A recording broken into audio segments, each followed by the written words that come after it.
Trump was not saved by the grace of God any more than, unfortunately, a firefighter by the name of Corey Comparator, if I'm pronouncing his name correctly, was killed during the attempted assassination of Donald Trump. A man who was trying to save his own family. And yet I've already heard two very prominent commentators, saying that, by the grace of God, Trump was saved. Of course, they're conservative commentators. I've already heard family members today mention this. And it's a really unfortunate reflex that most human beings have, obviously.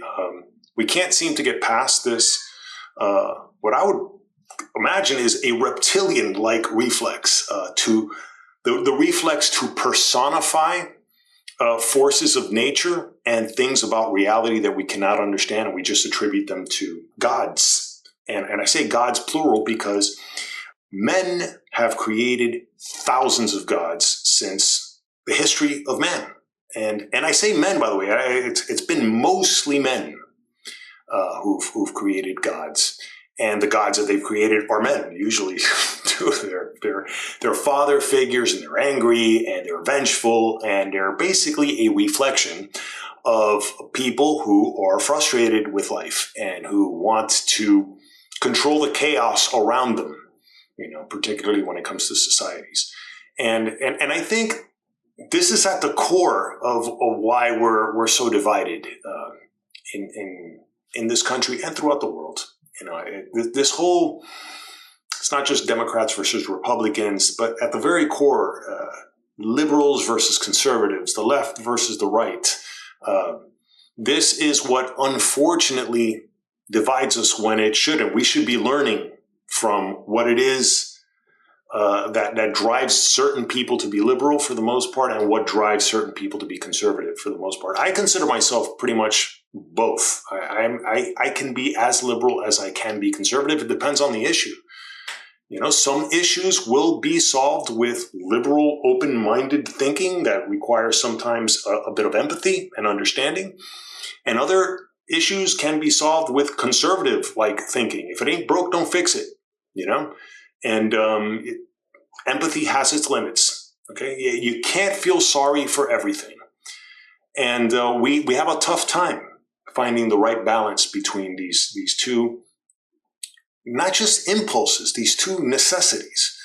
And this is why we have two of the worst options for president now.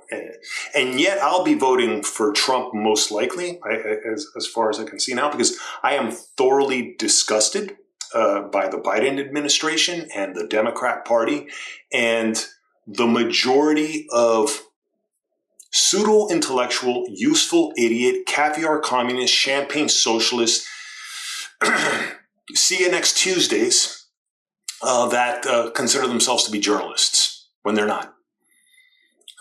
And they're really poisoning the well of information in our nation. And it's a shame. So many of our problems could be solved almost overnight. They would almost evaporate with the right information and the right perspective. And the right perspective does not involve religious delusions. The right perspective involves accepting reality for what it is. And the fact that there was a really unfortunate incident that happened where Trump was almost killed, but then an actual firefighter trying to protect his family was killed. And by the way, it could be explained quite, it's probably not even that much of a fluke. If I'm not mistaken, the shooter was a 20-year-old, probably not. Despite everything that happened, for him to actually carry this out and all the information regarding the Secret Service and all that, which all that information will come out later on, it's really not that miraculous that he missed Trump but ended up killing someone else. Trump at that point was kind of a moving target. Okay, the guy was pretty far away. He's 20 years old. And unfortunately if I'm not mistaken, it was an AR-15 that he was using. unfortunately, someone was bound to die. Not the target, but some other unfortunate human being. We need to get past these reptilian reflexes that we have. And it's not just the reptilian reflex that causes us to be religious, but it's also the reptilian reflex that causes a lot of people on the left to think that you could solve problems by just taking from rich people that you envy to solve the problem that many people, and I'm sorry, a lot of poverty could be avoided. I don't want to say that it's self-induced, but there's a lot of poverty that could be avoided.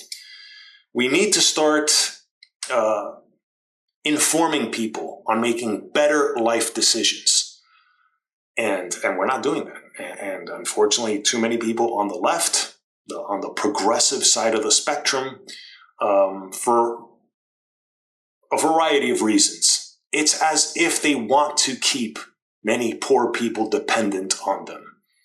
And we know this. There's more than enough data to back that up. And particularly career politicians who are not entrepreneurial by nature, who want to solve problems with other people's money. It's really easy to be generous with other people's time and money while you wag your finger and tell people what they're supposed to do and not do. And Trump was not saved by the grace of God. This is ridiculous. I wish more people can get past that. And until we do, we're going to continue having these unfortunate problems. We're going to continue having these incredibly poor choices for leaders. And we're fortunate, at least in this country, that it's still not a dictatorship like in Cuba, where my family's from. You know, that remains being a dictatorship even after that despicable, despotic douchebag. I want to continue. I want to be careful with what I say, but I don't know. Some of these people really don't deserve any other words. Even after the death of Fidel Castro, the fact that regime continues on. Oh, North Korea is just the same, and so many other places around the world. And we can get past this. We really can get past this. It's not just the religiosity reflex that we can get past. We can get past our susceptibility to authoritarian, narcissistic, psychopath autocrats. We can get past this. You know, if we enlightened up. Okay, and I don't just say that because I have the t-shirt for sale and the links down below. If you enjoyed this video, please give it a like, subscribe to the channel, check out the links below for my original art and merchandise, and thanks for watching.